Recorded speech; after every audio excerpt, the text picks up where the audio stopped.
what place has thought? If thought is the root of fear, of course it is, because I'm afraid of might happen tomorrow. I'm afraid of death. I'm afraid of darkness. I'm afraid of public opinion. I'm afraid of my wife. I'm afraid of somebody or other, which is the movement of thought. The moment of fear, there is no thought. At the moment of anger,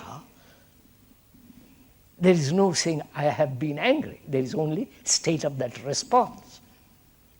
Then thought says, I know what that response is. It has been registered in the past, and I call that anger. So we are asking, what place has thought?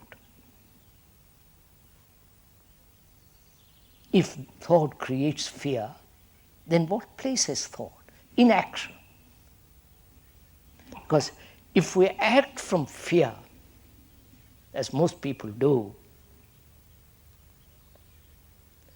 then that action must create confusion. Because fear is a dreadful thing. Because when not only physically there is a withdrawing,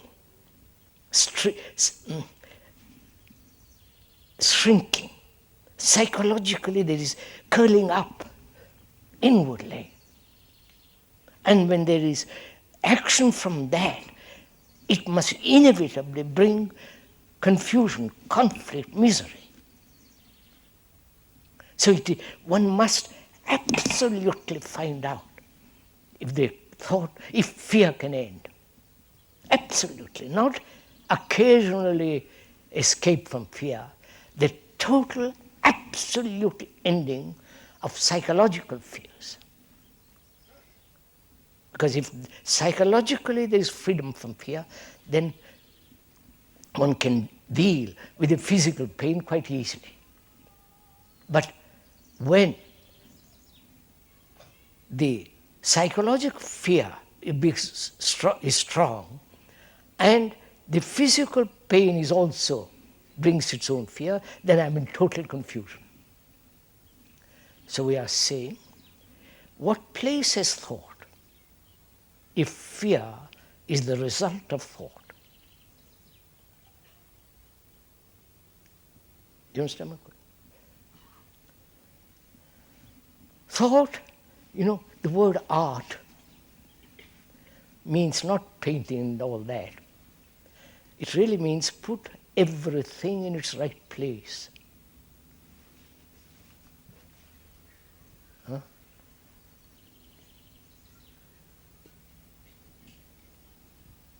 So one has to find out what is the right place of thought.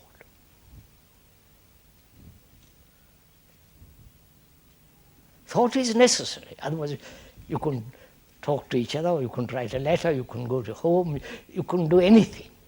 So thought is necessary, but it must have its right place.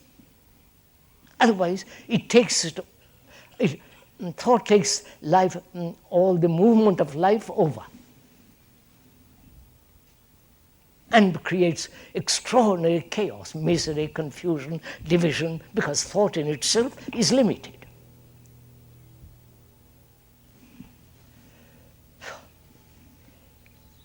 So can we find out, not arbitrarily, but absolutely, not relatively, completely, so as to find out what place thought has. Has it any place in the psychological field,